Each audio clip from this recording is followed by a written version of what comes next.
Olá, o Na Real na TV de hoje vai entrevistar a socióloga Fátima Pacheco Jordão. Ela é especialista em pesquisas de opinião e comanda a empresa Fato, Pesquisa e Jornalismo, FPJ. Fátima, muito bom ter você aqui. Muito obrigada, eu que agradeço o convite. Olha, Fátima, você que conhece pesquisa e também conhece política, né? Porque você trabalha muito nesta área. Eu vou fazer com você a mesma pergunta para você, a mesma pergunta que fazem para mim hoje quando eu encontro com pessoas que sabem que eu lido nesse ambiente da política, nesse momento conturbado. Conta tudo que você sabe, não esconda nada para os nossos... Eu nem posso esconder, né, Márcio? Porque eu lido com opinião pública. Opinião pública é pública. Então, os números que eu tenho, a visão que eu tenho, as contagens que eu tenho, estão aí na mídia, nos jornais, estão na opinião das pessoas. Então, não tem nada escondido na minha área.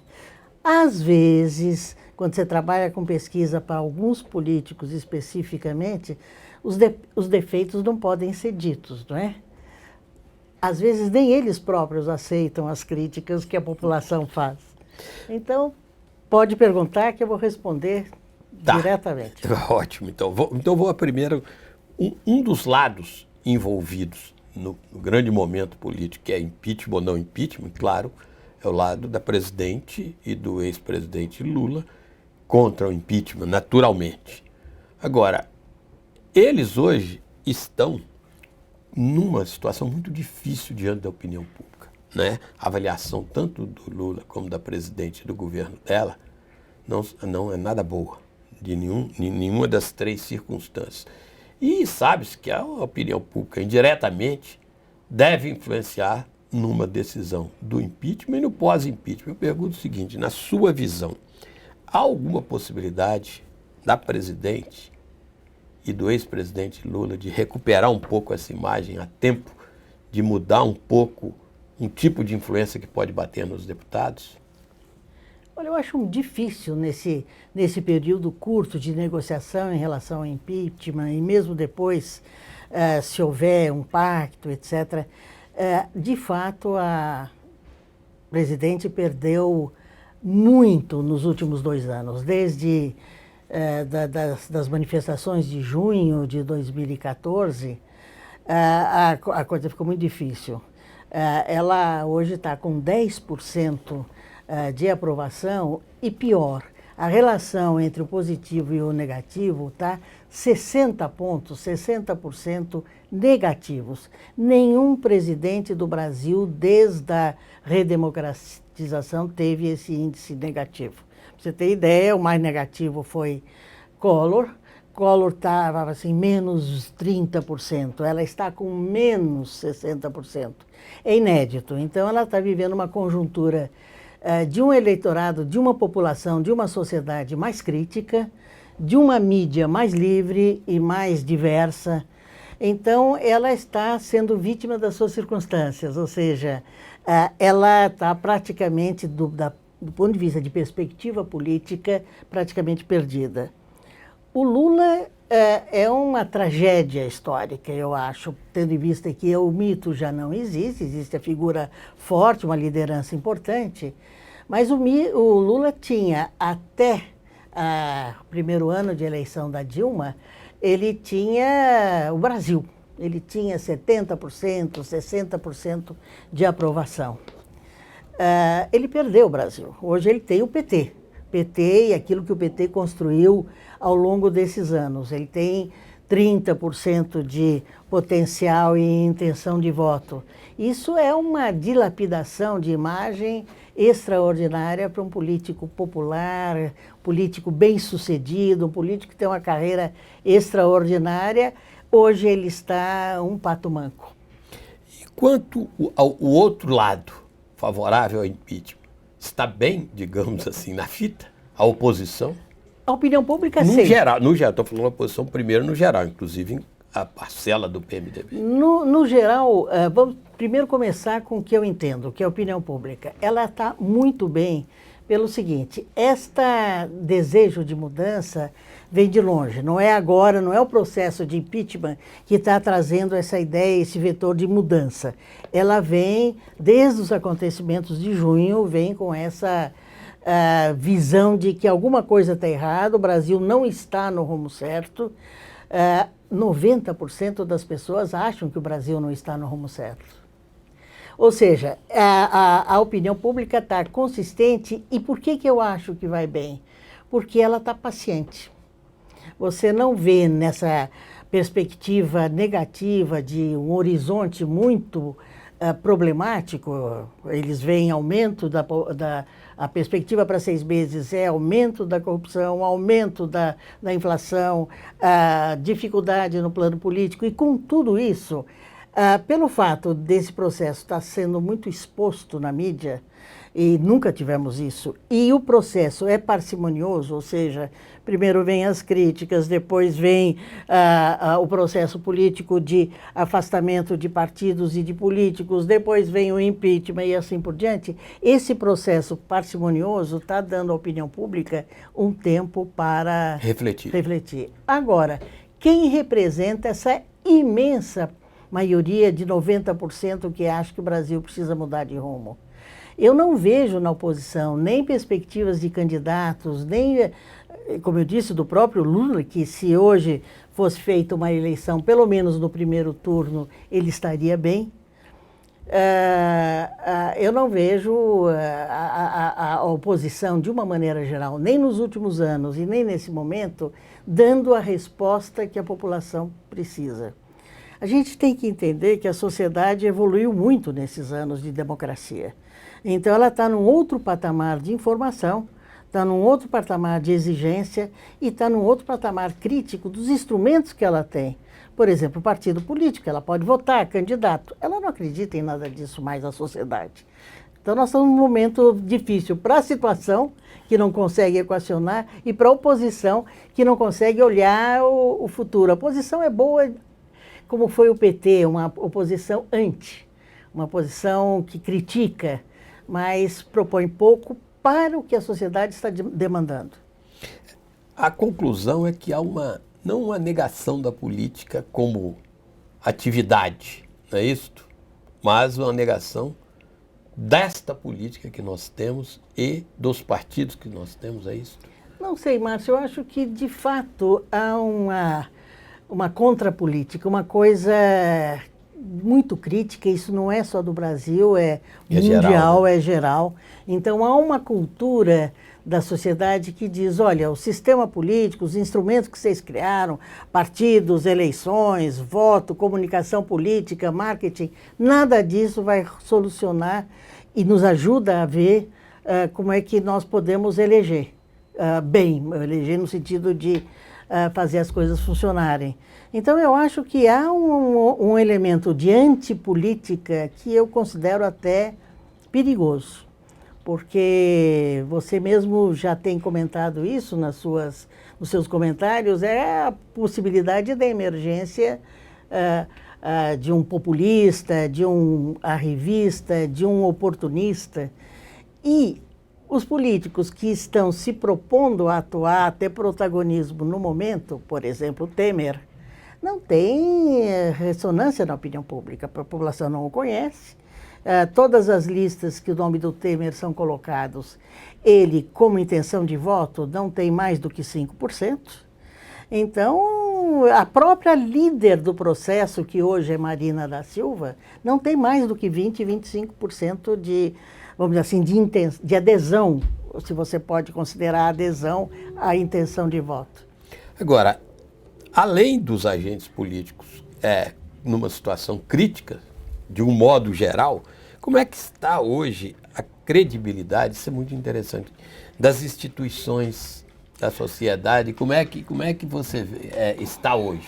Quem não tem confiabilidade, pelo que se vê, agentes políticos e Congresso, não é isso? Como eu vejo Não, quando as pesquisas, as né? pesquisas, Bom, você vê com as se pesquisas. você pega uma lista, e é muito interessante a pergunta que você fez, porque essa é uma das perguntas que estão presentes nas pesquisas desde a década de 40.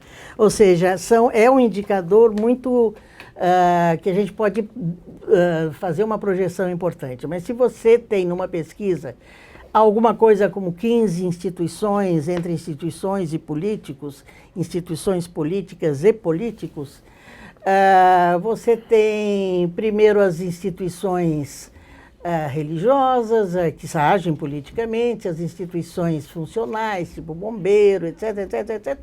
E lá no fundo, em último lugar, ou em penúltimo lugar, partidos políticos e políticos, ou seja, os agentes de representação da sociedade, eles estão muito, muito sem credibilidade. Esse talvez seja o principal problema do país no momento. Você incluiria nisso o legislativo também? Sem dúvida. Sobretudo, quer dizer, quando se fala em Congresso, quando se fala partidos políticos e Congressos são vistos. Quando Lula, anos atrás, chamou de uma maneira irresponsável, de uma maneira negativa, os deputados como picaretas, a população 300 picaretas. Né? Já pensava nisso, já pensava assim. Agora, e o judiciário? O judiciário é novo, por assim dizer, é uma instituição obviamente antiga, mas está tendo uma performance, um protagonismo novo e bastante apreciado. De 9 figuras políticas em que as pessoas colocaram uma nota no Datafolha, 2 delas são do Judiciário. Uma o juiz Moro e outra o Barbosa, o ex-ministro. Isso significa que a população está enxergando o Judiciário como uma espécie assim, de moderador dos excessos negativos. De certa maneira, vem o Judiciário e os ministros e os processos que são televisionados por longas e longas horas como um desempenho necessário de disciplina desta coisa que está amorfa, líquida e que o eleitorado está perdido e não tem credibilidade. O Judiciário está bem. Agora, 2 outros setores que agora o Judiciário melhorou, né? Você podia dizer isso, porque de um tempo atrás o Judiciário, antes desse protagonismo político dele, a imagem não era boa porque era considerada lenta, que só existia para os ricos, não é isso? Contra os pobres. Na medida que era entendido como justiça. O Judiciário é mais do que...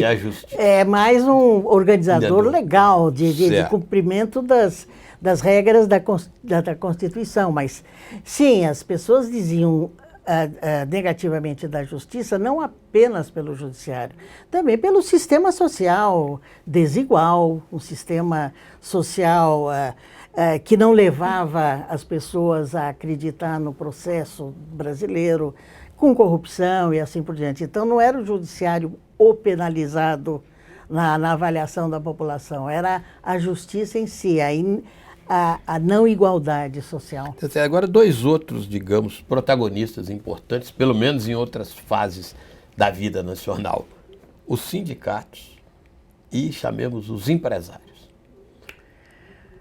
Olha, são segmentos muito organizados e a população tem uma visão que tende a ser, vamos dizer assim, mais positiva do que os políticos, mas também não os colocam numa posição de liderança, de vanguarda do país, de trazer ao país, vamos dizer assim, os métodos e os processos que as pessoas precisam. Eu tenho a impressão que, e de certa maneira, eu pessoalmente acho justa até a visão crítica que a população tem do segmento, tanto de sindicato quanto dos empresários. Mesmo organizadamente, eles não deram, vamos dizer assim, um suporte ao avanço necessário para o país, mas foram, ao longo desses 30 anos, os organizadores da marcha. Mas também entre eles ocorre a história depender muito de governo, depender muito de taxas e serem entidades que não representam efetivamente os seus representados. Então, a crítica da população também eu acho que está correta. Agora, Fátima, a gente fala aí, você citou aí, 90% da população tem desejo de mudança. Sim. Mas o desejo de mudança é uma coisa muito ampla Claro. e muito coisa. Há uma definição, é possível, nesse desejo de mudança, situar o que seria assim, mais, as mudanças mais objetivas, assim? Olha, eu acho que há dois pontos principais. Um é a economia. A questão das pessoas perceberem que as variáveis econômicas estão melhorando. Quer dizer, questão de emprego, questão de salário, questão da inflação. Então, esses aspectos ligados a emprego, salário, a moeda, etc., a inflação, esses aspectos é a primeira expectativa da população. A segunda expectativa é que o Brasil tenha um sistema político que represente essa população nos vários segmentos, esquerda, centro, direita, quer dizer, a população não se espanta com Bolsonaros e também não se espanta com PSOL. Eles sabem que fazem parte de um jogo político. Só que o grande centro, o condutor do processo, este está todo, do ponto de vista da opinião pública, todo embaralhado, não sabe exatamente, o PT não era assim, ficou assim. O PSDB propôs uma modernização em relação ao PT, hoje está igual, e o PMDB, fragmentado do jeito que é, não consegue dar as respostas que o Brasil precisa. Agora, e quanto à questão mais bem além da economia, que é muito objetiva, emprego, salário, né? Claro. Né? Renda. Claro. Né? A questão da qualidade de vida, porque alguns dos movimentos mais ativos que nós tivemos, inclusive alguns com violência, estavam muito voltados para questões urbanas, transporte, por exemplo, violência. E sobre esse ponto de vista? Olha, esse ano nós vamos ter eleições municipais. E eu acho que nós vamos ter um quadro muito diferente das eleições anteriores.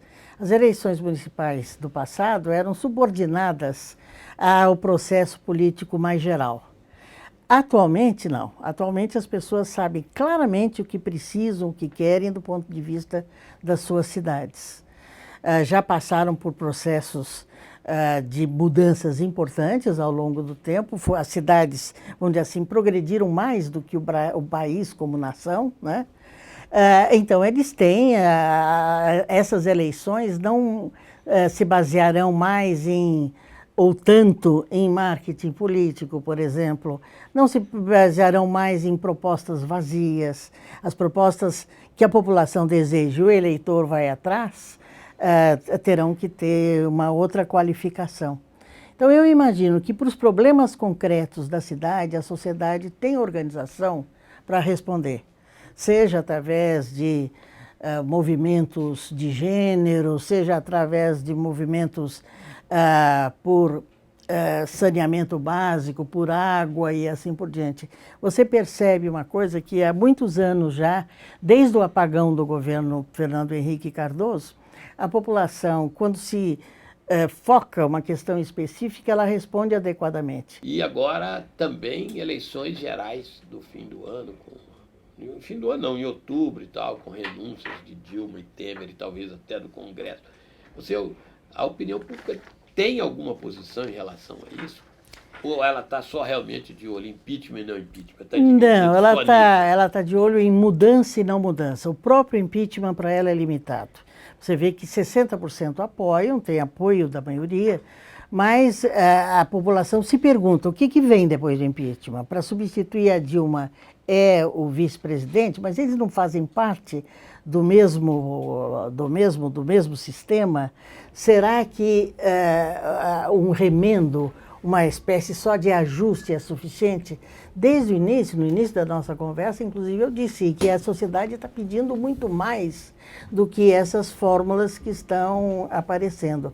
Agora, é muito bom que esse debate existe. Você falou em parlamentarismo, que é perfeitamente razoável num país como o Brasil. Só que não é entendido pela população. Realmente a população tem uma visão presidencialista, tem a visão de um líder que, vamos dizer assim, signifique um caminho, que possa orientar um caminho. Então, eu acho que se o sistema político estiver disposto a oferecer à sociedade aquilo que ela precisa, vai ter que oferecer também um processo pedagógico, um processo de educação política em relação ao que virá. Tá certo, agora... Por exemplo, a população acha que há muitos partidos, que assim os partidos são ganchos para oportunidade, partido da mulher, o partido, etc., que não representam, evidentemente, aquilo que se propõe, seja republicano, seja popular, seja progressista. Tem muita letra e pouco conteúdo. Certo. E a população diz isso claramente, quer dizer, não precisava tanto. Então a população não tem uma ideia mais acabada do sistema, mas tem uma ideia clara do que não funciona. Os partidos como estão agora não estão funcionando. As alianças que se fazem, a coligação, a coalizão presidencialista acabou, não tem como resolver. Esse troca-troca que a gente está vendo hoje, até os próprios petistas que estão no governo estão reagindo.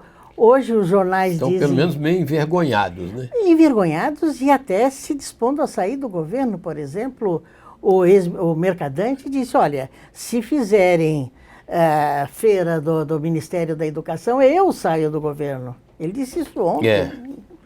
Agora, Fátima, na questão do impeachment propriamente dito, a população, a discussão hoje, né? Plano mais elevado, digamos assim, é se é golpe ou se não é, se é legítimo ou se não é. A população entende isso ou para ela isso não tem a menor importância, se ela não está satisfeita com o governo, a questão de legitimidade ou não legitimidade, legalidade, não no sentido de um golpe clássico, mas dessa legalidade que se discute aí, para ela isso tem alguma importância? Ou se ela está insatisfeita, ela admite a mudança claramente? Ela admite, ela quer a mudança e desde o impeachment do Collor, a gente ouve pesquisas qualitativas, uma visão muito clara. Se nós colocamos, nós podemos tirar. Quer dizer, as pessoas se sentem legítimas quando votam, quando se expressam. E eu acho que o impeachment, tal como está sendo processado, com muita parcimônia, regras pelo Supremo, a aceitação pela Câmara, a avaliação pelo Senado e uma supervisão do Supremo, do né? Supremo, eu tenho a impressão que a população sabe que hoje as coisas estão mais no palco do que nos bastidores, ou seja, estão mais à vista, tem mais transparência. Quer dizer, ela tenderia a entender qualquer resultado. Ah, sim. Não, eu não tenho... Se esse resultado se desse, continuando essa parcimônia, a votação aberta, deputado votou e quem a favor, então ela tenderia a entender, eu acho que se o resultado, mesmo se o resultado não agradasse. Agora, e como você veria ou via, opinião pública, o day after? Com Dilma ou sem Dilma? Olha, o day after sem Dilma é mais fácil da gente conceber como o que as pessoas querem e o que pode ser feito. Há uma distância entre o que a sociedade realmente quer e o sistema político pode oferecer. Certamente nós teremos, sem Dilma, uma aproximação desse abismo. Com Dilma, eu acho que vai permanecer esse estado de instabilidade, eu não acredito na capacidade de recuperação de uma personagem que foi tão maltratada, e maltratada não apenas politicamente, eu acho que foi hoje também, a capa da Isto É dessa semana é uma capa... Cruel, né? Cruel, é misógina, é uma capa inaceitável do ponto de vista ético, moral e do ponto de vista... Como mulher, eu não consigo aceitar aquele tipo Pouca gente aceita esse tipo de cobertura jornalística. Não fariam jamais com um homem, nem teriam os elementos estereotipados, a estereotipia para fazer. Mas eu tenho a impressão que a permanência da Dilma e a permanência desse status quo sem uma negociação, seria difícil a gente pensar em 2018. Agora, nem com a ajuda do Lula, essa é a primeira pergunta, né? Ela recuperar um pouco com a ajuda do Lula, ministro, superministro, o que valha, e também, se ela permanecer, você vê a possibilidade de uma negociação? Olha, eu acho que em qualquer circunstância a negociação ocorrerá. Obviamente, Lula, dentro do governo de Dilma, agrega uma boa vontade que a Dilma não tem, sozinha. Mas, de qualquer maneira, com Lula no governo até 18, mas passando por eleições municipais, o Brasil vai ter, as forças políticas e a população espera, a opinião pública espera que haja um entendimento. Tá certo, Fátima. Muito obrigado pela presença. Imagina, eu que agradeço vocês. E o Na Real na TV volta na próxima semana com uma outra entrevista. Obrigado.